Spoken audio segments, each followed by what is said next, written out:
ನಮಸ್ಕಾರ ವೀಕ್ಷಕರೇ, ಕಣಚೂರು ಹಾಸ್ಪಿಟಲ್ ಮತ್ತು ರಿಸರ್ಚ್ ಸೆಂಟರ್ ಅರ್ಪಿಸುವಂತಹ ಕಣಚೂರು ಆರೋಗ್ಯವಾಣಿ ಇದು ಆರೋಗ್ಯದ ಮಾತು ವಿಶೇಷ ವೈದ್ಯಕೀಯ ಸಂವಾದ ಕಾರ್ಯಕ್ರಮಕ್ಕೆ ಸ್ವಾಗತ. ನಾನು ಕವಿತಾ ಮಾಣಿ. ಈಗಿನ ಆಧುನಿಕ ಜೀವನ ಶೈಲಿಗೆ ಹೋಲಿಸಿದರೆ ಅಥವಾ ಆಹಾರ ಪದ್ಧತಿಗಳು ಬದಲಾಗ್ತಾ ಹೋದಂತೆ ಸಾಕಷ್ಟು ಆರೋಗ್ಯ ಸಮಸ್ಯೆಗಳು ಎದುರಾಗ್ತಾ ಇರುತ್ತೆ. ಇಂತಹ ಸಮಸ್ಯೆಗಳಲ್ಲಿ ಹೃದಯಾಘಾತ ಅನ್ನುವಂತಹ ಸಮಸ್ಯೆ ಕೂಡ ಒಂದು. ಇತ್ತೀಚಿನ ಕಾಲಘಟ್ಟದಲ್ಲಿ ಸಣ್ಣ ವಯಸ್ಸಿನಲ್ಲಿ ಕೂಡ ಈ ಒಂದು ಸಮಸ್ಯೆ ಕಾಡ್ತಾ ಇರುತ್ತೆ. ಹಾಗಾದರೆ ಈ ಸಮಸ್ಯೆಗೆ ಕಾರಣ ಏನು, ಇದರ ಲಕ್ಷಣಗಳೇನು, ಇದನ್ನು ಯಾವ ರೀತಿಯಲ್ಲಿ ತಡೆಗಟ್ಟಬಹುದು, ಇದನ್ನೆಲ್ಲ ತಿಳಿಸ್ಕೊಡೋದಕ್ಕೆ ನಮ್ಮ ಜೊತೆಗೆ ಇವತ್ತು ಕಣಚೂರು ಆಸ್ಪತ್ರೆಯ ಹೃದ್ರೋಗ ತಜ್ಞರಾದಂತಹ ಡಾಕ್ಟರ್ ಸೈಯದ್ ವಲೀಂ ಪಾಷಾ ಅವರು ನಮ್ಮ ಜೊತೆಗಿದ್ದಾರೆ. ಬನ್ನಿ ಅವರನ್ನ ಕಾರ್ಯಕ್ರಮಕ್ಕೆ ವೆಲ್ಕಮ್ ಮಾಡೋಣ. ಡಾಕ್ಟರ್, ಮೊದಲನೇದಾಗಿ ಕಾರ್ಯಕ್ರಮಕ್ಕೆ ಆತ್ಮೀಯವಾದಂತಹ ಸ್ವಾಗತ. ಧನ್ಯವಾದ. ನಮಸ್ತೆ. ಇತ್ತೀಚಿನ ದಿನಗಳಲ್ಲಿ ವಯಸ್ಕರಿಂದ ಹಿಡಿದು ಸಾಮಾನ್ಯವಾಗಿ ಸಣ್ಣ ಮಕ್ಕಳಲ್ಲೂ ಕೂಡ ಹಾರ್ಟ್ ಅಟ್ಯಾಕ್ ಅನ್ನೋದು ಕಾಮನ್ ಆಗಿಬಿಟ್ಟಿದೆ. ಸೊ ಈ ಒಂದು ಹಾರ್ಟ್ ಅಟ್ಯಾಕ್ ಅಂದರೆ ಏನು ಅನ್ನುವಂಥದ್ದು ಡಾಕ್ಟರ್?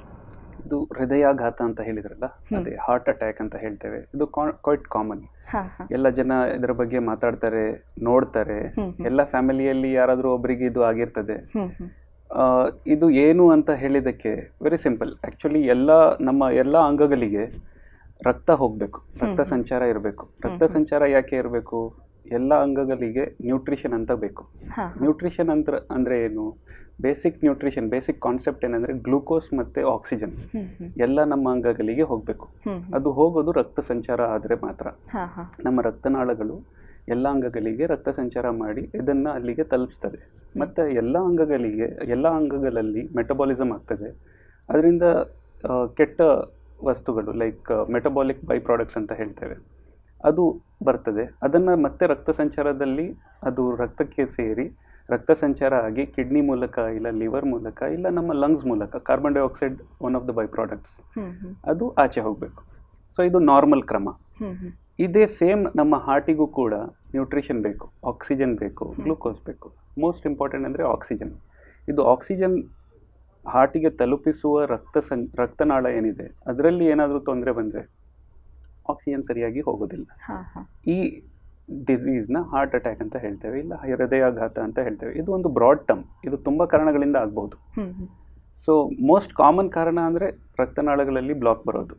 ಆಲ್ಮೋಸ್ಟ್ 100 ಜನರಿಗೆ ಹಾರ್ಟ್ ಅಟ್ಯಾಕ್ ಆಯಿತು ಅಂದರೆ ಆಲ್ಮೋಸ್ಟ್ 90-95% ಜನರಲ್ಲಿ ಇದು ರಕ್ತನಾಳದಲ್ಲಿ ಬ್ಲಾಕ್ ಇರೋದೇ ಕಾರಣ. ಬೇರೆ ಕಾರಣಗಳು ಇರಬಹುದು. ಹಾರ್ಟ್ ಅಟ್ಯಾಕ್ ಅಂದರೆ ಏನು ಅನ್ನುವಂಥದ್ದನ್ನು ತಿಳಿಸ್ಕೊಡ್ರಿ. ಇನ್ನು ಈ ಒಂದು ಹಾರ್ಟ್ ಅಟ್ಯಾಕ್ ಅಥವಾ ಹೃದಯಾಘಾತ ಅನ್ನುವಂಥದ್ದು ಹೇಗೆ ಕಾಮನ್ ಆಗಿದೆ ಅನ್ನುವಂಥದ್ದು ಡಾಕ್ಟರ್? ಇದು ನೋಡಿ, ಇದು ಹೃದಯಾಘಾತ ಆಗಲಿಕ್ಕೆ ತುಂಬ ಕಾರಣಗಳಿವೆ, ಆಯಿತಾ. ಇದನ್ನು ನಮ್ಮ ಹಿಸ್ಟ್ರಿ ನೋಡಿದರೆ ಇನಿಷಿಯಲಿ ಇನ್ಫೆಕ್ಷಿಯಸ್ ಡಿಸೀಸ್ ಅಂತ ಇತ್ತು. ಅಂದರೆ TB ಮತ್ತು ನಿಮೋನಿಯಾ ಇದೆಲ್ಲ ಕಾಮನ್ ಇತ್ತು. ನಾವು ಇದನ್ನು ಗೆದ್ವಿ ನಮ್ಮ ಮೆಡಿಸಿನ್ಸಲ್ಲಿ ಎಲ್ಲ. ಆದರೆ ಇದು ಅನ್ಕಾಮನ್ ಆಗ್ತಾ ಹೋದಾಗ ಬೇರೆ ಕಾರಣಗಳು ಕಂಡು ಬಂದ್ವು. One of the most important thing ಏನಂದರೆ ನಮ್ಮ ಲೈಫ್ ಸ್ಟೈಲ್. ಇದು ಲೈಫ್ ಸ್ಟೈಲ್ ಏನಾಗಿದೆ, ಮೊದಲು ಪೀಪಲ್ ವೇರ್ ಹಾರ್ಡ್ ವರ್ಕಿಂಗ್, ಏನು ತಿಂತಾ ಇದ್ರು ಅದನ್ನೆಲ್ಲ ಕರಗಿಸ್ತಾ ಇದ್ರು. ಆದರೆ ಈಗ ಏನಾಗಿದೆ, ಎಲ್ಲ ಲೈಫ್ ಸ್ಟೈಲ್ ಸೆಡೆಂಟ್ರಿ ಆಗಿಬಿಟ್ಟಿದೆ. ಎಲ್ಲ ಕೆಲಸ ಮಾಡೋದು ಕೂತ್ಕೊಂಡು ಮಾಡುವಂಥದ್ದು. ಸೊ ಈ ಥರ ಇರುವಾಗ ಏನಾಗ್ತದೆ, ನಮ್ಮ ಬಾಡಿಯಲ್ಲಿ ಇದು ಕೊಲೆಸ್ಟ್ರಾಲ್ ಇರ್ಬೋದು, ಇಲ್ಲ ಸ್ವಲ್ಪ ಎಂಡ್ ಪ್ರಾಡಕ್ಟ್ಸ್ ಬೈ ಪ್ರಾಡಕ್ಟ್ಸ್ ಏನು ಇರ್ತದೆ ಅದು ಸೇರ್ಕೊಳ್ತದೆ. ಇದೆಲ್ಲ ಸೇರ್ಕೊಂಡು ಆಗೋದೇ ಹಾರ್ಟ್ ಅಟ್ಯಾಕ್. ಸೊ ಈಗ ಇದು ಕಾಮನ್ ಆಗಿರೋದ್ರಿಂದ ಹಾರ್ಟ್ ಅಟ್ಯಾಕ್ ಕೂಡ ಕಾಮನ್ ಆಗಿಬಿಟ್ಟಿದೆ. ಈಗ 100 ಜನರಿಗೆ ನೋಡಿದರೆ, ಈಗ ಸಪೋಸ್ ಮಂಗಳೂರಲ್ಲಿ ಒಂದು 100 ಜನರಲ್ಲಿ ನೋಡಿದರೆ ಆಲ್ಮೋಸ್ಟ್ 20-25 ಜನರಿಗೆ ಇದ್ದೇ ಇರ್ತದೆ ಏನಾದರೂ ಒಂದು ಹಾರ್ಟ್ದು ತೊಂದರೆ. So it is as common as 25-30% of the population. ಹಾಗಾದರೆ ಈ ಹಾರ್ಟ್ ಅಟ್ಯಾಕ್ ಅನ್ನೋದು ಹೇಗೆ ಗೊತ್ತಾಗುತ್ತೆ ನಮಗೆ ಇದೊಂದು ಹಾರ್ಟ್ ಅಟ್ಯಾಕ್ ಬಂದಿದೆ ಅನ್ನುವಂಥದ್ದು? ಇದರ ಲಕ್ಷಣಗಳೇನು, ಸಿಂಪ್ಟಮ್ಸ್? ನೋಡಿ, ಇದು ಹಾರ್ಟ್ ಅಟ್ಯಾಕ್ ಅಂತ ಏನು ಹೇಳ್ತೇವೆ, ಇದಕ್ಕೆ ನಮ್ಮ ಇಂಗ್ಲೀಷಲ್ಲಿ ನಾವು ಇಸ್ಕಿಮಿಕ್ ಹಾರ್ಟ್ ಡಿಸೀಸ್ ಅಂತ ಹೇಳ್ತೇವೆ. ಇದು ಒಂದು ಬ್ರಾಡ್ ಸ್ಪೆಕ್ಟ್ರಮ್. ಅಂದರೆ ಜನರಿಗೆ ಇದು ನಾನು ಏನು ಹೇಳಿದೆ, ರಕ್ತನಾಳಗಳಲ್ಲಿ ಬ್ಲಾಕ್ ಆಗೋ ಶುರು ಆದಾಗ ಅದು ಅಟ್ಲೀಸ್ಟ್ 70% ರಕ್ತನಾಳ ಬ್ಲಾಕ್ ಆಗಬೇಕು. ಈಗ ಡಯಾಮೀಟರ್ 100% ಇದ್ದರೆ ಅಟ್ಲೀಸ್ಟ್ 70% ಬ್ಲಾಕ್ ಇದ್ರೇ ಜನರಿಗೆ ಗೊತ್ತಾಗೋದು. 70% ಬ್ಲಾಕ್ ಆಗೋ ತನಕ ಏನು ಗೊತ್ತೇ ಆಗೋದಿಲ್ಲ. ಅರ್ಥ ಆಯ್ತಾ? ಮತ್ತೆ 70% 90% ತನಕ ಸ್ವಲ್ಪ ಜನರಿಗೆ ಗೊತ್ತಾಗ್ತದೆ, ಸ್ವಲ್ಪ ಜನರಿಗೆ ಗೊತ್ತಾಗೋದಿಲ್ಲ. ಮತ್ತೆ ಯಾರಿಗೆ ಇದು 90% ಜಾಸ್ತಿ ಇಲ್ಲ 100% ಬ್ಲಾಕ್ ಆಗ್ತದೆ, ಆವಾಗ ಅಟ್ಯಾಕ್ ಅಂತ ಬರ್ತದೆ. ಸೊ ಹಾರ್ಟ್ ಅಟ್ಯಾಕ್ ಆಗೋದು 100% ರಕ್ತನಾಳ ಬ್ಲಾಕ್ ಆದಮೇಲೆ. ಹಾರ್ಟ್ದು ರಕ್ತನಾಳ ಇರೋದು 100% ಬ್ಲಾಕ್ ಆದರೆ ಹಾರ್ಟ್ ಅಟ್ಯಾಕ್ ಆಗ್ತದೆ. ಅರ್ಥ ಆಯ್ತಾ? ಸೊ ಇದು ಕ್ವೈಟ್ ಕಾಮನ್. ಹ್ಮ್. ಆದರೆ ಸ್ಪೆಕ್ಟ್ರಮ್ ಕೂಡ ಇದೆ. ಹಾ ಹಾ ಎಸಿಂಪ್ಟಮ್ಯಾಟಿಕ್ ಅಂದರೆ ಏನೇ ತೊಂದರೆ ಇಲ್ಲದೆ ಇರೋದ್ರಿಂದ ಸಡನ್ ಆಗಿ ಹಾರ್ಟ್ ಅಟ್ಯಾಕಿಗೆ ಗೊತ್ತೇ ಆಗದೆ ಹಾರ್ಟ್ ಅಟ್ಯಾಕ್ ಆಗಿದೆ ಅಂತ ಗೊತ್ತಾಗದೇನೆ ಸಾಯೋ ಸ್ಥಿತಿ ಕೂಡ ಇರ್ಬೋದು. ಹಾ ಹಾ so it is as common. So ಈಗ ನಾವು ಎಷ್ಟು ಕಾಮನ್ ಇದೆ ಅಂತ ನೋಡ್ಲಿಕ್ಕೆ ಹೋದರೆ ಇಡೀ ಸ್ಪೆಕ್ಟ್ರಮ್ ನೋಡಿದರೆ ತುಂಬ ಕಾಮನ್. ಹ್ಮ್ ಆದರೆ ಯಾರು ಅಟ್ಯಾಕ್ ಆಗಿ ಬರ್ತಾರೆ ಹ್ಮ್ ಅದು ನೋಡಿದರೆ ಅಷ್ಟು ಕಾಮನ್ ಇರೋದಿಲ್ಲ. ಹ್ಮ್ ಹ್ಮ್ ಸೊ ಇದನ್ನು ಹೇಳ್ಬೋದು ಇಷ್ಟು. ಎಸ್ ಡಾಕ್ಟರ್, ಈಗಾಗಲೇ ನೀವು ಹೇಳ್ತಾ ಇದ್ರಿ ಸಿಂಪ್ಟಮ್ಸ್ ಬಗ್ಗೆ ಹೇಳ್ತಾ ಇದ್ರಿ ಇದು ಹೃದಯಘಾತದ್ದು. ಹಾರ್ಟ್ ಅಟ್ಯಾಕ್ ಅನ್ನೋ ಸಿಂಪ್ಟಮ್ಸ್ ಬಗ್ಗೆ ಹೇಳ್ತಾ ಇದ್ದೆ. ಹೌದು. ಅದು ಸಿಂಪ್ಟಮ್ಸ್ ಅದೇ ಹೇಳಿದಲ್ಲ, ಸ್ಪೆಕ್ಟ್ರಮ್ ಡಿಸೀಸ್ದು ದೊಡ್ಡ ಸ್ಪೆಕ್ಟ್ರಮ್ ಇದೆ. ಸೊ ಅದೇ ಥರ ಸಿಂಪ್ಟಮ್ಸ್ ಕೂಡ ದೊಡ್ಡ ಸ್ಪೆಕ್ಟ್ರಮ್ ಇದೆ. ಸ್ವಲ್ಪ ಜನರಿಗೆ ಎದೆ ನೋವು ಅಂತ ಬರ್ತಾರೆ, ಹಾ ಹಾ ಸ್ವಲ್ಪ ಜನರು ಎದೆ ನೋವು ಇಲ್ಲದೆ ಶ್ವಾಸಕ್ಕೆ ಕಷ್ಟ ಆಗಿ ಬರ್ತಾರೆ, ಹ್ಮ್ ಹ್ಮ್ ಸ್ವಲ್ಪ ಜನ ಏನೂ ಇಲ್ಲ ಸಡನ್ ಡೆತ್ ಆಗಿ ಬರ್ತಾರೆ. ಹ್ಮ್ ಹ್ಮ್ ಸರಿ ಇದ್ರು ಸಡನ್ ಆಗಿ ಸ್ವೆಟ್ಟಿಂಗ್ ಆಯಿತು ಬಿದ್ರು, ಹ್ಮ್ ಹ್ಮ್ ನೋಡಿದರೆ ಏನೂ ಇಲ್ಲ. ಸೊ ಸ್ಪೆಕ್ಟ್ರಮ್ ಎಷ್ಟು ವೈಡ್. ಚೆಸ್ಟ್ ಪೇನ್ ಇರಬಹುದು, ಇಲ್ಲ ಬ್ರೆತ್ಲೆಸ್ನೆಸ್ ಇರಬಹುದು, ಸ್ವಲ್ಪ ಜನರಿಗೆ ಎದೆ ಬಡಿತ ಜಾಸ್ತಿ ಆಗ್ತದೆ, ಹಾ ಹಾ ಪ್ಯಾಲ್ಪಿಟೇಷನ್ಸ್ ಅಂತ ಹೇಳ್ತೇವೆ. ಸ್ವಲ್ಪ ಜನ ತಲೆ ತಿರುಗಿ ಬೀಳ್ತಾರೆ ಹ್ಮ್ ಹ್ಮ್ ಮತ್ತೆ ಹೇಳ್ತಾರೆ, ಸ್ವಲ್ಪ ಜನ ಬಿದ್ದರೆ ಮತ್ತೆ ಹೇಳೋದಿಲ್ಲ, ಹ್ಮ್ ಸಾಯೋ ಸ್ಥಿತಿ ಬರ್ಬೋದು. ಸೊ ಇದೆಲ್ಲ ಇರಬಹುದು. ಆದರೆ ಇದು ಏನೇ ಇರಲಿ, ಎಷ್ಟು ಬೇಗ ಅವ್ರಿಗೆ ಟ್ರೀಟ್ಮೆಂಟ್ ಕೊಡ್ತೇವೆ, ಎಷ್ಟು ಬೇಗ ಅವ್ರು ಆಸ್ಪತ್ರೆಗೆ ತಲುಪ್ತಾರೆ ಅಷ್ಟು ಒಳ್ಳೆಯದು. ಒಳ್ಳೆಯದು ಅಂತ. ಎಸ್ ಸರ್, ಇದರ ಸಿಂಪ್ಟಮ್ಸ್ ಬಗ್ಗೆ ಹೇಳ್ತಾ ಇದ್ರಿ ನೀವು. ಸೊ ಈ ಒಂದು ಹಾರ್ಟ್ ಅಟ್ಯಾಕ್ ಆಗೋದಕ್ಕೆ ಕಾರಣ ಏನು ಅನ್ನುವಂಥದ್ದು ಡಾಕ್ಟರ್? ಹಾರ್ಟ್ ಅಟ್ಯಾಕಿಗೆ ಕಾರಣ ಒಂದೇ, ಹಾರ್ಟಿಗೆ ರಕ್ತ ಸಪ್ಲೈ ಮಾಡುವ ರಕ್ತನಾಳಗಳಲ್ಲಿ ಬ್ಲಾಕ್ ಬರೋದು. ಇದಕ್ಕೆ ಅಥೆರೋಸ್ಕ್ಲೆರೋಸಿಸ್ ಅಂತ ಹೇಳ್ತೇವೆ. ಇದಕ್ಕೆ ಕಾರಣ ಏನು ಅಂತ ನಾವು ಕಂಡುಹಿಡಿಬೇಕು. ಹೌದು. ಅದಕ್ಕೆ ಎಕ್ಸಾಕ್ಟ್ ಕಾರಣ ಯಾರಿಗೂ ಗೊತ್ತಿಲ್ಲ. ಅರ್ಥ ಆಯ್ತಾ? ಅದು ಪ್ಯಾಥೋಫಿಸಿಯಾಲಜಿ ಅಂತ ಹೇಳ್ತೇವೆ. ಅದು ನೋಡಿದರೆ ಅದರಲ್ಲಿ ಇನ್ಫ್ಲಮೇಷನ್ ಇದೆ, ಬೇರೆ ಬೇರೆ ತೊಂದರೆಗಳು ಆಗಿ ಅದು ಬ್ಲಾಕ್ ಆಗ್ತದೆ. ಆದರೆ ಇದಕ್ಕೆ ರಿಸ್ಕ್ ಫ್ಯಾಕ್ಟರ್ಸ್ ಏನು, ಯಾವ ಜನರಲ್ಲಿ ಇದು ಕಾಮನ್ ಅಂತ ನೋಡ್ಬೋದು. ಯಾರಿಗೆ ಶುಗರ್ ಇರ್ತದೆ, ಯಾರಿಗೆ BP ಕಾಯಿಲೆ ಇರ್ತದೆ, ಕೊಲೆಸ್ಟ್ರಾಲ್ ತೊಂದರೆ ಇರ್ತದೆ, ಕೊಲೆಸ್ಟ್ರಾಲ್ ಜಾಸ್ತಿ ಇರೋದು. ಇದು ಕೊಲೆಸ್ಟ್ರಾಲಲ್ಲಿ ಕೂಡ ಒಳ್ಳೆ ಕೊಲೆಸ್ಟ್ರಾಲ್, ಕೆಟ್ಟ ಕೊಲೆಸ್ಟ್ರಾಲ್ ಅಂತ ಇರ್ತದೆ.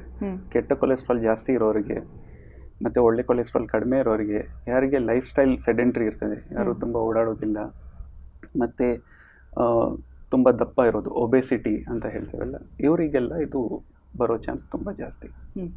ಕೊಲೆಸ್ಟ್ರಾಲ್ ಅಂತ ಹೇಳಿದ್ರೆ ನೀವು ಈಗಾಗಲೇ, ಇದಕ್ಕಾಗಿ ನಾವು ಆಹಾರ ಪದ್ಧತಿಗಳನ್ನು ಚೇಂಜ್ ಮಾಡ್ತಾ ಹೋದಂತೆ ಇದನ್ನು ತಡೆಗಟ್ಬೋದಾ ಹೇಗೆ ಅನ್ನುವಂಥದ್ದು ಡಾಕ್ಟರ್? ಹೌದು, ಆಹಾರ ಪದ್ಧತಿಯಲ್ಲಿ ತಡೆಗಟ್ಟೋದು ಅಂತ ಇಲ್ಲ. ಈಗ ನಾವು ಹೆಲ್ತಿ ನ್ಯೂಟ್ರಿಷನ್ ಇಲ್ಲ ಹೆಲ್ತಿ ಫುಡ್ ಅಂತ ಹೇಳ್ತೇವಲ್ಲ, ಬ್ಯಾಲೆನ್ಸ್ ಡಯಟ್ ಅಂತ ಹೇಳ್ತೇವೆ, ಅದನ್ನು ಫಾಲೋ ಮಾಡಿದರೆ ತುಂಬ ಒಳ್ಳೆಯದು. ಅದರಲ್ಲಿ ಶುಗರ್ಗೂ ಒಳ್ಳೆಯದು, BP-ಗೂ ಒಳ್ಳೆಯದು, ಕೊಲೆಸ್ಟ್ರಾಲ್ಗೂ ಒಳ್ಳೆಯದು.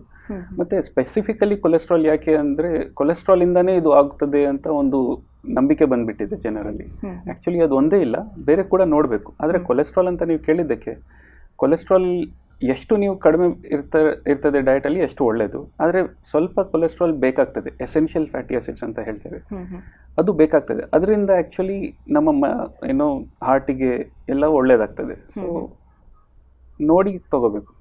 ಅದು ಕೆಟ್ಟದ್ದು ಅಂತ ಬಿಡಬಾರ್ದು. ಅಟ್ ದ ಸೇಮ್ ಟೈಮ್ ಎಲ್ಲ ಫ್ರೈ ಐಟಮ್ಸ್ ಇದೆಲ್ಲ ತಿನ್ನೋದು ಅದು ಕೂಡ ಒಳ್ಳೆಯದಿಲ್ಲ.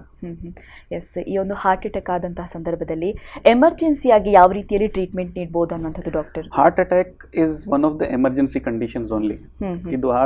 ಇದು ಆದಾಗ ಎಷ್ಟು ನಾವು ಬೇಗ ಪೇಷಂಟಿಗೆ ಟ್ರೀಟ್ಮೆಂಟ್ ಕೊಡ್ತೇವೆ ಅಷ್ಟು ಒಳ್ಳೆಯದು. ಎಮರ್ಜೆನ್ಸಿಯಾಗಿ ಏನು ಮಾಡಬೇಕು, ಈಗ ಡಿಪೆಂಡ್ ಆಗ್ತದೆ ಪೇಷಂಟ್ ಎಲ್ಲಿದ್ದಾರೆ ಅಂತ. ಈಗ ಸಪೋಸ್ ಪೇಷಂಟ್ ಮನೆಯಲ್ಲಿದ್ದಾರೆ, ಆಸ್ಪತ್ರೆಯಿಂದ ದೂರ ಇದ್ದಾರೆ, ಇಲ್ಲ ಸಣ್ಣ ಪುಟ್ಟ ಗ್ರಾಮೀಣ ಸ್ಥಳದಲ್ಲಿದ್ದಾರೆ, ಆವಾಗ ಬೆಸ್ಟ್ ಅಂದರೆ ಅವರು ಆಸ್ಪತ್ರೆಗೆ ಬರೋದು. First thing should be to reach to a hospital where there is a cardiologist or where is a cardiology setup. But before reaching there, it all depends on the distance between the patient and the centre. Suppose the patient is very close, best thing just enter the hospital. Suppose the patient is far away, then there are certain things that one can do. The most important thing is to take certain medicines. ನಮ್ಮ aspirin ಅಂತ ಹೇಳ್ತೇವೆ, aspirin ಮತ್ತು ಇನ್ನೊಂದು ಅದರ it is like a brother of aspirin, ಕ್ಲೋಪಿಡೋಗ್ರೆಲ್, ಟಿಕಾಗ್ರೆಲೋರ್ ಅಂತ ಹೇಳ್ತೇವೆ. ಇದು ಎರಡು ಮಾತ್ರೆ ತಗೊಳ್ಳೋದು ಮತ್ತು ECG ಮಾಡೋದು ಫಸ್ಟ್. ಯಾಕೆಂದರೆ ಡಿಟೆಕ್ಟ್ ಮಾಡಬೇಕಲ್ಲ, ಎದೆ ನೋವು ಬಂತು ಇಲ್ಲ ಶ್ವಾಸ ಕಷ್ಟ ಆಯಿತು ಅಂದರೆ ಹಾರ್ಟ್ ಅಟ್ಯಾಕ್ ಆಯಿತು ಅಂತ ಕನ್ಫರ್ಮ್ ಇಲ್ಲ. ಅದು ಇರಬಹುದು, ಬೇರೆ ಕಾರಣಗಳಿಂದನೂ ಈ ತೊಂದರೆಗಳು ಬರ್ತದೆ, ಎದೆ ನೋವು ಬರ್ತದೆ, ಶ್ವಾಸ ಕಷ್ಟ ಬರ್ತದೆ. ಸೊ ಅದಕ್ಕೆ first thing is to go and take an ECG. ECGಯಲ್ಲಿ ಗೊತ್ತಾಯಿತು ಹಾರ್ಟ್ ಅಟ್ಯಾಕ್ ಇದೆ ಅಂತ ಹೇಳಿದರೆ ಇಮಿಡಿಯೇಟ್ ಆಗಿ ಆಸ್ಪಿರಿನ್ ಮತ್ತು ಕ್ಲೋಪಿಡೋಗ್ರಲ್ ಕೊಡಲೇಬೇಕು. ಇದು ಎರಡು these are like life lines for heart attack. ಇದು ಕೊಡಬೇಕು. ಅದಾದಮೇಲೆ ರಕ್ತನಾಳ, ಈಗ ಗೊತ್ತಾಯಿತು ಹಾರ್ಟ್ ಅಟ್ಯಾಕ್ ಇದೆ ಅಂದರೆ ರಕ್ತನಾಳ ಬ್ಲಾಕ್ ಇದೆ ಹಾರ್ಟಿದು, ಸೊ ಅದನ್ನು ಓಪನ್ ಮಾಡಬೇಕು. ಅದನ್ನು ಓಪನ್ ಮಾಡೋ ವಿಧಾನ ಬೇರೆ ಬೇರೆ ಇದೆ ಆಯಿತಾ. ಒಂದು ರೀತಿ ಅಂದರೆ ಆಂಜಿಯೋಪ್ಲಾಸ್ಟಿ ಅಂತ ಹೇಳ್ತೇವೆ. ಇದು ಆಂಜಿಯೋಪ್ಲಾಸ್ಟಿ ಅಂತ ಕೇಳಿರ್ಬೋದು ಎಲ್ಲ ಜನ. ಆಂಜಿಯೋಪ್ಲಾಸ್ಟಿ ಅಂದರೆ ನಮ್ಮ ರಕ್ತನಾಳ ಓಪನ್ ಮಾಡೋದು. ಹೇಗೆ? ಕೈಯಿಂದ ಇಲ್ಲ ಕಾಲಿಂದ ಒಂದು ದೊಡ್ಡ ರಕ್ತನಾಳದ ಮೂಲಕ ಹಾರ್ಟ್ ಹತ್ರ ಹೋಗಿ ಅಲ್ಲಿ ಒಂದು ವೈರ್ ಹಾಕಿ ಅದು ಹಾರ್ಟ್ ಅದು ರಕ್ತನಾಳ ಎಲ್ಲಿ ಬ್ಲಾಕ್ ಇರ್ತದೆ ಅದನ್ನು ಓಪನ್ ಮಾಡೋದು. ಇದನ್ನ ಆಂಜಿಯೋಪ್ಲಾಸ್ಟಿ ಅಂತ ಹೇಳ್ತೇವೆ. ಇದರ success rate is almost 90%. Heart attack ಆದರೆ 90% ಜನ ಇದು ಮಾಡಿದರೆ ರಿಕವರ್ ಆಗ್ತಾರೆ ಅಂತ. ನೆಕ್ಸ್ಟ್, ಸಪೋಸ್ ಈ ಸೌಲಭ್ಯ ಎಲ್ಲ ಕಡೆ ಇಲ್ಲ. ಸೊ ಎಲ್ಲಿ ಈ ಸೌಲಭ್ಯ ಇಲ್ಲ ಅಲ್ಲಿ ಮೆಡಿಸಿನ್ಸ್, ಬೇರೆ ಒಂದು ಮೆಡಿಸಿನ್ ಇದೆ ಹಾರ್ಟದು ಏನು ಬ್ಲಾಕ್ ಇದೆ ಅದನ್ನು ಕರಗಿಸುವ ಮೆಡಿಸಿನ್ಸ್, ಅದನ್ನು ಥ್ರಾಂಬೋಲೈಸಿಸ್ ಅಂತ ಹೇಳ್ತೇವೆ. ಆ ಮೆಡಿಸಿನ್ ಅಟ್ಲೀಸ್ಟ್ ಕೊಡಬೇಕು. ಅದರ success rate is around 60 to 70%. ಆಯಿತಾ. ಆದರೆ ಇದು ಮಾಡಿದ ತಕ್ಷಣ ಅಟ್ಲೀಸ್ಟ್ ಪೇಷಂಟಿಗೆ ಥ್ರಾಂಬೋಲೈಸಿಸ್ ಮಾಡಿದ ಮೇಲೆ ಪೇಷಂಟಿಗೆ ಹಾರ್ಟ್ ಸೆಂಟರ್ಗೆ ಕಳಿಸ್ಬೇಕು, ಆಂಜಿಯೋಗ್ರಾಮ್ ಮಾಡಿ ನೋಡಲಿಕ್ಕೆ ಬ್ಲಾಕ್ ಹೋಗಿದೆಯಾ ಇಲ್ಲ ಇನ್ನೂ ಇದೆಯಾ, ಇನ್ನೂ ಇದ್ದರೆ ಏನು ಮಾಡಬೇಕು ಇದು ನೋಡಲಿಕ್ಕೆ ಈ ವಿಧಾನ ಮಾಡಬೇಕು. Treatment is basically either angioplasty or thrombolysis. ಹಾಗಾದರೆ ಹಿಂದೆ ಎಲ್ಲ ಕೇವಲ ಒಂದು ಇಂತಹದೇ ಏಜ್ನಲ್ಲಿ ಹಾರ್ಟ್ ಅಟ್ಯಾಕ್ ಬರೋದು ಕಾಮನ್ ಅಂತ ಇತ್ತು. ಸೊ ಇತ್ತೀಚಿನ ಕಾಲಘಟ್ಟದಲ್ಲಿ ಮಕ್ಕಳಲ್ಲೂ ಕೂಡ ಹಾರ್ಟ್ ಅಟ್ಯಾಕ್ ಆಗೋದನ್ನ ಕಾಣ್ಬೋದು. ಇದಕ್ಕೆ ಕಾರಣ ಏನು ಅನ್ನೋದು ಡಾಕ್ಟರ್? ಮಕ್ಕಳು ಅಂತ ಹೇಳೋದು ತಪ್ಪು ಅಂತ ಅನಿಸ್ತೇನೆ. ಆದರೆ ಸಣ್ಣ ವಯಸ್ಸಲ್ಲಿ ಬರ್ತಾ ಇದೆ. ಹಿಂದೆ ಏನಾಗ್ತಾ ಇತ್ತು, 65 ವಯಸ್ಸಾದ್ಮೇಲೆ ಬರ್ತಾ ಇತ್ತು. ಈಗ ಏನಾಗಿದೆ, 20-25 ವರ್ಷದಲ್ಲಿ ಕೂಡ ಹಾರ್ಟ್ ಅಟ್ಯಾಕ್ ಬರೋ ಕ್ರಮ ನೋಡ್ತಾ ಇದ್ದೇವೆ. ಇದು ಯಾಕೆ ಆಗ್ತಾ ಇದೆ? ಅದೇ ಸೇಮ್, ಅಲ್ಲಿ ಯಾಕೆ ಹಾರ್ಟದ ರಕ್ತನಾಳದಲ್ಲಿ ಬ್ಲಾಕ್ ಬರಬೇಕು? ನಮ್ಮ ಹಾರ್ಟದ ರಕ್ತನಾಳದಲ್ಲಿ ರಕ್ತ ಏನು ಹೋಗ್ತಾ ಇದೆ ಅದು ಕ್ಲಾಟ್ ಆಗೋದು. ಆಯ್ತಾ. ಇದು ಕ್ಲಾಟ್ ಆಗ್ಲಿಕ್ಕೆ ಕಾರಣ ಏನು ಅಂತ ನೋಡಬೇಕು. ಅದೇ same, we have to go back to the risk factors. ಯಾರಿಗೆ ಶುಗರ್ ಇರ್ತದೆ, ಈಗ ಶುಗರ್ ಕೂಡ ಸಣ್ಣ ಮಕ್ಕಳಿಗೆ ಬರ್ತಾ ಇದೆ. ಯಾರಿಗೆ BP ಬರ್ತಾ ಇದೆ, ನಮ್ಮ ಸ್ಟ್ರೆಸ್ಫುಲ್ ಜೀವನದಿಂದ BP ಅರ್ಲಿಯರ್ ಬರ್ತಾ ಇದೆ. 25-30 year people are developing hypertension. ಮತ್ತು ಯಾರಿಗೆ ಕೊಲೆಸ್ಟ್ರಾಲ್ ತೊಂದರೆ ಇದೆ, ಯಾರು ಒಬೆಸ್ ಇರ್ತಾರೆ, ಅವರಿಗೆಲ್ಲ ಬರೋ ಚಾನ್ಸ್ ಇರ್ತದೆ. ಇತ್ತೀಚೆಗೆ ಒಂದು ನ್ಯೂಸ್ ನೋಡ್ತಾ ಇದ್ವಿ ನಾವು, ಡ್ಯಾನ್ಸ್ ಮಾಡ್ತಾ ಇರಬೇಕಾದ್ರೆ ಸಡನ್ ಆಗಿ ಹಾರ್ಟ್ ಅಟ್ಯಾಕ್ ಆಗುತ್ತೆ. ಸೊ ಇದಕ್ಕೆ ಕಾರಣ ಏನಾಗಿರ್ಬೋದು ಅನ್ನುವಂಥದ್ದು doctor? Anything which is physically stressing. ಈಗ ರೀಸೆಂಟ್ಲಿ ನಾವು ನೋಡಿದ್ವಿ, ಒಂದು 31 year old male, 31 year old male person had come, heart attack ಆಗಿ ಬಂದಿದ್ರು. ಹೇಗೆ ಅಂದರೆ, I tell you the situation ಏನಾಗಿತ್ತು. ಆವಾಗ ಕ್ರಿಕೆಟ್ ಆಡ್ತಾ ಇದ್ರು ಅವರು, ಬಿಸಿಲಿತ್ತು, ಕ್ರಿಕೆಟ್ ಆಡ್ತಾ ಇದ್ರು. They were playing from around 11 o'clock in the morning and around 5 o'clock he developed heart attack. And we didn't understand why he should develop at that particular time. Then we realized that it is because of a few factors. Number 1, stress, physical stress ittu. Number 2, dehydration, ನೀರಿನ ಅಂಶ ಕಡಿಮೆ ಆಯಿತು. Number 3, ಬೇರೆ ಕಾರಣ, ಅವರು ಸ್ವಲ್ಪ ಒಬೆಸ್ ಇದ್ರು. So ಇದು 3 ಕಾರಣಗಳಿಂದ ಅವರಿಗೆ ಹಾರ್ಟ್ ಅಟ್ಯಾಕ್ ಆಗಿ ಬಂದರು. ಆದರೆ ಅಲ್ಲಿ ಹಾರ್ಟಲ್ಲಿ ಬ್ಲಾಕ್ ಇತ್ತು, ಜಸ್ಟ್ ರಕ್ತ ಕ್ಲಾಟ್ ಆಗಿತ್ತು, ಅದು ಬ್ಲಾಕ್ ಅಂತ ಇರಲಿಲ್ಲ. ಸೊ ರಕ್ತ ಕ್ಲಾಟ್ ಸ್ವಲ್ಪ ಕರಗಿಸಿದ ತಕ್ಷಣ ಅದು ಕ್ಲೀನ್ ಆಯಿತು. ಎಸ್ ಡಾಕ್ಟರ್, ನೀವೀಗಾಗಲೇ ಹೇಳ್ತಾ ಇದ್ರಿ ಸಣ್ಣ ವಯಸ್ಸಿನಲ್ಲಿ ಯಾಕಾಗಿ ಹಾರ್ಟ್ ಅಟ್ಯಾಕ್ ಆಗುತ್ತೆ ಅನ್ನೋದನ್ನು ತಿಳಿಸ್ಕೊಡ್ತಾ ಇದ್ರಿ. ಇನ್ನು ಇದು ಬಾರದಂತೆ ಯಾವ ರೀತಿಯಲ್ಲಿ ಮುನ್ನೆಚ್ಚರಿಕಾ ಕ್ರಮಗಳನ್ನು ವಹಿಸ್ಕೊಳ್ಬೋದು ಅನ್ನೋದು ಡಾಕ್ಟರ್? ಈಗ ಅದೇ ಬೇಸಿಕ್ ಕಾನ್ಸೆಪ್ಟ್ ಏನಂದರೆ, ಹಾರ್ಟ್ ಅಟ್ಯಾಕ್ ಅದು ರಿಸ್ಕ್ ಫ್ಯಾಕ್ಟರ್ಸ್ ಇರೋರಿಗೆ ಹಾರ್ಟ್ ಅಟ್ಯಾಕ್ ಬರೋ ಚಾನ್ಸ್ ತುಂಬ ಜಾಸ್ತಿ. ಈಗ ರಿಸ್ಕ್ ಫ್ಯಾಕ್ಟರ್ಸ್ ಇರೋದು ಶುಗರು, BP, ಕೊಲೆಸ್ಟ್ರಾಲ್ ತೊಂದರೆ, ಮತ್ತು ದಪ್ಪ ಇರೋದು, ಒಬೆಸಿಟಿ, ಮತ್ತು ಈಗ ಪೊಲ್ಯೂಷನ್ ಕೂಡ. Actually one of the studies has also incriminated pollution as one of the causes. ಇದು ಏರ್ ಪೊಲ್ಯೂಷನ್ ಇದೆ, ಮತ್ತು ನಮ್ಮ stressful life style. So these are the factors which are predisposing a person for developing a heart attack. So if we take care of these problems, sugar ಸರಿಯಾಗಿ control ಮಾಡಿದರೆ, BP ಸರಿಯಾಗಿ control ಮಾಡಿದರೆ, cholesterol ಸರಿ control ಆದರೆ, ಮತ್ತು ನಮ್ಮ exercise ಮಾಡಿದರೆ, where there is some physical exercise, ನಮ್ಮ ವೇಟ್ ಅಪ್ರೋಪ್ರಿಯೇಟ್ ವೇಟ್ ಇದ್ದರೆ, ತುಂಬ ಕಡಿಮೆನೂ ಆಗಬಾರ್ದು, ತುಂಬ ಜಾಸ್ತಿನೂ ಆಗಬಾರ್ದು, ಅಪ್ರೋಪ್ರಿಯೇಟ್ ವೇಟ್ ಇಟ್ಕೊಂಡ್ರೆ, ಮತ್ತು ನಮ್ಮ ಊಟದ ಪಥ್ಯದಲ್ಲಿ ಬ್ಯಾಲೆನ್ಸ್ಡ್ ಡಯಟ್ ಅಂತ ಹೇಳ್ತೇವೆ. ಈಗ ನಮ್ಮ ಎಲ್ಲ ಊಟನ ನಾವು ಕೆಮಿಕಲಿ ನೋಡಿದರೆ ಕಾರ್ಬೋಹೈಡ್ರೇಟ್ ಮತ್ತು ಕೊಲೆಸ್ಟ್ರಾಲ್, ಲಿಪಿಡ್ ಪ್ರೋಟೀನ್ಸ್ ಅಂತ ಡಿವೈಡ್ ಮಾಡ್ತೇವೆ. ನಮ್ಮ major part of the diet should be carbohydrate. 60% should be carbohydrate, 20% should be protein, and another 20% should be lipids. Lipids ಅಂದರೆ ಇದು ನಮ್ಮ ಎಣ್ಣೆ ಪದಾರ್ಥಗಳು. ಈಗ ಉಲ್ಟಾ ಆಗಿಬಿಟ್ಟಿದೆ. ನಮ್ಮ ಎಲ್ಲ ಅನ್ನ ನಾವು ಏನು ತಿಂತೇವೆ ಅದರಲ್ಲಿ ಲಿಪಿಡ್ಸ್ ಕ್ವಾಂಟಿಟಿ ಜಾಸ್ತಿ ಆಗಿಬಿಡ್ತಾ ಇದೆ. ಸೊ ಅದಕ್ಕೋಸ್ಕರ ತೊಂದರೆ ಜಾಸ್ತಿ ಆಗ್ತದೆ. ಸೊ ಇದನ್ನೆಲ್ಲ ನಾವು ನೋಡಿದರೆ prevention will be easier. Exercise ಮಾಡೋದ್ರಿಂದ ಕೂಡ ತಡೆಗಟ್ಟಬಹುದು ಅನ್ನುವಂಥದ್ದು. ಈಗ ಎಕ್ಸಸೈಸ್ ಬಗ್ಗೆ ಏನಂದರೆ at least what is recommended is at least 30 minutes of exercise every day for at least 5 days in a week. So this will help. Yes doctor, ಈ ಒಂದು ಹಾರ್ಟ್ ಅಟ್ಯಾಕ್ಗೆ ಸಂಬಂಧಪಟ್ಟಂತೆ ಯಾವ ರೀತಿಯ ಚಿಕಿತ್ಸೆಗಳು ಲಭ್ಯವಿದೆ ಅನ್ನುವಂಥದ್ದು ಡಾಕ್ಟರ್?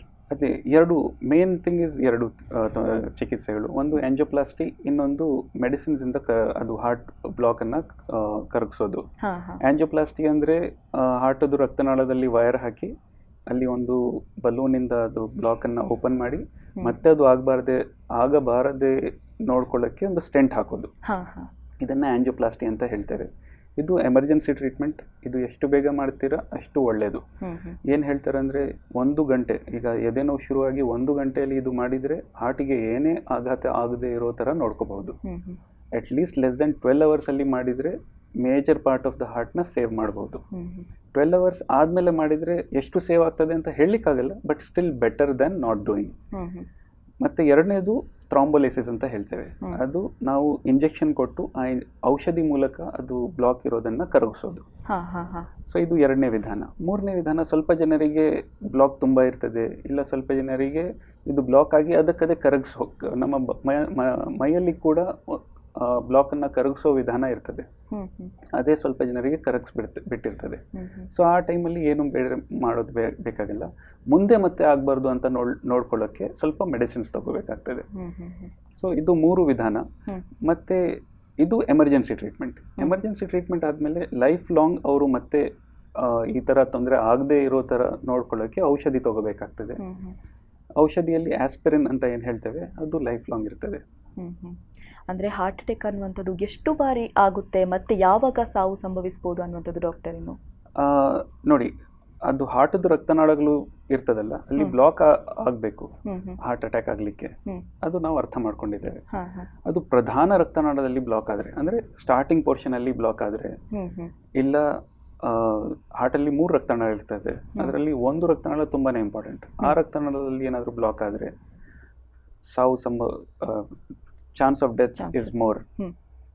ಎರಡನೇದು, ಇದು ಹಾರ್ಟದು ರಕ್ತನಾಳದಲ್ಲಿ ಬ್ಲಾಕ್ ಆಗಿ ಅದರ ಪರಿಣಾಮ 2 ಪರಿಣಾಮ ಆಗ್ಬೋದು. ಒಂದು ಹಾರ್ಟದ ಮೇನ್ ಕೆಲಸ ಏನಂದ್ರೆ ರಕ್ತನ ಪಂಪ್ ಮಾಡೋದು. As soon as there is a block in the heart, the work of the heart is affected. So pumping ಮಾಡೋದಿಲ್ಲ. ಯಾವಾಗ ಪಂಪಿಂಗ್ ಮಾಡೋದಿಲ್ಲ ಆ ಕಂಡೀಷನ್ ಹಾರ್ಟ್ ಫೇಲಿಯರ್ ಅಂತ ಹೇಳ್ತೇವೆ. ಇದು ಹಾರ್ಟ್ ಫೇಲಿಯರ್ ಆಗಿ ಜನರಿಗೆ ದಮ್ ಕಟ್ಟೋದು, ಸಡನ್ ಆಗಿ ಶ್ವಾಸ ತೆಗಿಲಿಕ್ಕೆ ಆಗೋದಿಲ್ಲ. ಈಗ ಜೀವಕ್ಕೆ ಬೇಕಾಗಿರೋದೇ 2, ಒಂದು ಶ್ವಾಸ, ಇನ್ನೊಂದು ಹಾರ್ಟ್ ಬಡಿತ. ಸೊ ಯಾವುದಾದ್ರೂ ಒಂದು ತೊಂದರೆ ಬಂದರೆ chance of death is high. So ಆವಾಗ so these are the complications. So complications ತಡೆಗಟ್ಟಲಿಕ್ಕೆ ನೋಡ್ಕೋಬೇಕು ಅಷ್ಟೇ. ಎಸ್ ಡಾಕ್ಟರ್, ಈ ಒಂದು ಹೃದಯಘಾತಕ್ಕೆ ಸಂಬಂಧಪಟ್ಟಂತೆ ಸಾಮಾನ್ಯ ಜನರಿಗೆ ಈ ಒಂದು ಟ್ರೀಟ್ಮೆಂಟ್ ಪಡೆದುಕೊಳ್ಳುವುದಕ್ಕೆ ತುಂಬಾ ಕಷ್ಟ ಆಗುತ್ತೆ. ಫೈನಾನ್ಷಿಯಲ್ ಆಗಿರ್ಬೋದು ಅಥವಾ ಯಾವುದೇ ಒಂದು ಕಾರಣಗಳಿಂದ ಆಗಿರ್ಬೋದು. ಸೊ ಅಂಥವರು ಏನು ಮಾಡಬೇಕು ಅನ್ನೋಂಥದ್ದು ಡಾಕ್ಟರ್? ನೀವು as we say prevention is better than cure. So ಯಾರಿಗೆ ಏನು ಆಗಲಿಲ್ಲ ಅವರು ಆಗದೆ ಇರೋ ಥರ ನೋಡ್ಕೋಬೇಕು. ಅದು ಮಾಡಲಿಕ್ಕೆ ನಮ್ಮ ರಿಸ್ಕ್ ಫ್ಯಾಕ್ಟರ್ಸ್ನ ನೋಡಬೇಕು, ನಮ್ಮ ಜೀವನ ಶೈಲಿಯನ್ನು ಹೆಲ್ತಿಯಾಗಿ ಮಾಡ್ಕೋಬೇಕು. ಸ್ವಲ್ಪ ಎಕ್ಸಸೈಸ್ ಮಾಡಬೇಕು, ಡಯಟಲ್ಲಿ ಕಂಟ್ರೋಲ್ ಮಾಡಬೇಕು, ಡಯಟ್ನ ಬ್ಯಾಲೆನ್ಸ್ ಮಾಡಬೇಕು, ಮತ್ತು ನಮ್ಮ ಲೈಫ್ ಸ್ಟೈಲ್ನ ಚೇಂಜ್ ಮಾಡಬೇಕು. ಈಗ ಮೂವ್ಮೆಂಟ್ ಇರಬೇಕು, ಯಾವಾಗಲೂ ಕೂತ್ಕೊಂಡು ಒಂದೇ ಕಡೆ ಕೆಲಸ ಮಾಡೋದು ಸ್ವಲ್ಪ ಕಡಿಮೆ ಇರಬೇಕು. ಮತ್ತು ನಮ್ಮ ಸ್ಟ್ರೆಸ್ಫುಲ್ ಸಿಚುವೇಶನ್ಸ್ ಇರ್ತಲ್ಲ, ಮಾನಸಿಕ ಸ್ಟ್ರೆಸ್ ತುಂಬ ಜಾಸ್ತಿ ಆಗ್ತಾ ಇದೆ ಇತ್ತೀಚೆಗೆ, ಅದನ್ನು ಸ್ವಲ್ಪ ಕಡಿಮೆ ಮಾಡಬೇಕು. Yoga, meditation, all these things help in decreasing the stressful atmosphere around you. So that is one thing which can be done. Then ಯಾರಿಗೆ ಆಗಿದೆ, ಆಲ್ರೆಡಿ ಆಗಿದೆ, ಅದರಿಂದ ಈಗ ಚೇತರಿಸಿದ್ದಾರೆ, ಅವರು ಔಷಧಿಗಳನ್ನು ಸರಿಯಾಗಿ ತಗೋಬೇಕು. One thing which is very common that we see as cardiologist or as physicians when we are treating people is the treatment for these people is lifelong. And people get bored, or people get frustrated, or people cannot afford the treatment. So because of these things, they stop treatment and come back again with heart attacks. So these things have to be avoided. And ಇದಕ್ಕೆ generally education, matlab educating the people as one of these programs, or legislation, how can government help in these things? Government already is helping. ಯಾರಿಗೆ below poverty line card ಇರ್ತದೆ ಅವರಿಗೆ actually ಗೌರ್ಮೆಂಟಿಂದ free treatment ಸಿಗ್ತದೆ. Angioplasty ಏನು ಹೇಳಿದೆ ನಾನು, ಅದು free ಆಗಿ ಸಿಗ್ತದೆ. ಸೊ ಇದೆಲ್ಲ ಮಾಡಿದರೆ ಬೆಟರ್ ಅನಿಸುತ್ತೆ. ಎಸ್ ಡಾಕ್ಟರ್, ಇಷ್ಟು ಹೊತ್ತು ನಮ್ಮ ಜೊತೆಗಿದ್ದು ಹಾರ್ಟ್ ಅಟ್ಯಾಕ್ ಬಗ್ಗೆ ಸಾಕಷ್ಟು ಮಾಹಿತಿಯನ್ನು ನೀಡಿದ್ರಿ doctor. Thank you doctor. Thank you so much. Yes, ನೋಡಿದ್ರಲ್ವಾ ವೀಕ್ಷಕರೇ, ಈ ಹೃದಯಘಾತ ಅನ್ನುವಂಥದ್ದು ಯಾವೆಲ್ಲ ಕಾರಣಗಳಿಂದ ಬರುತ್ತೆ, ಇದನ್ನು ಯಾವ ರೀತಿಯಲ್ಲಿ ತಡೆಗಟ್ಬೋದು ಎಲ್ಲದನ್ನು ಡಾಕ್ಟರ್ ತಿಳಿಸಿಕೊಟ್ರು. ಇದಾಗಿತ್ತು ಈ ಹೊತ್ತಿನ ವಿಶೇಷ ಕಾರ್ಯಕ್ರಮ. ನಿರಂತರವಾದ ಸುದ್ದಿ, ಮಾಹಿತಿ, ಮನೋರಂಜನೆಗಾಗಿ ನೋಡ್ತಾ ಇರಿ V4 ನ್ಯೂಸ್. ಮುನ್ನುಡಿ ಮುನ್ನಡೆಗಾಗಿ.